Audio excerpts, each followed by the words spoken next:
నేను ఆ రోజు చెప్పాను 7 కొండలు 2 కొండలు చేసినప్పుడే రాజశేఖర రెడ్డి గారు చెప్పా తప్పు చేస్తున్నారు, ఇది కరెక్ట్ కాదని చెప్పా.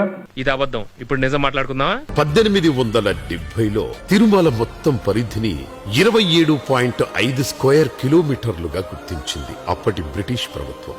ఆ తర్వాత 1924లో ఆ పరిధిని అధికారికంగా ప్రకటించింది. 4 దశాబ్దాల తర్వాత 1965 నవంబర్లో అప్పటి ఏపీ ప్రభుత్వం జీవో నెంబర్ 1784 విడుదల చేసింది. బ్రిటిష్ ప్రభుత్వం నిర్ణయించిన పరిధినే అధికారికంగా గుర్తించింది.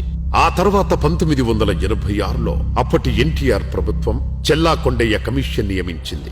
ఆ కమిషన్ ప్రకారం అప్పటి ప్రభుత్వం కూడా ఇదే 27.5 స్క్వేర్ కిలోమీటర్ల విస్తీర్ణాన్ని టీటీడీ పరిధిగా గుర్తించింది. 2007 జూన్ 2న జీవో నంబర్ 746 తీసుకువచ్చిన వైఎస్ఆర్ తిరుమల పరిధిని 322.68 స్క్వేర్ కిలోమీటర్లకు విస్తరించారు.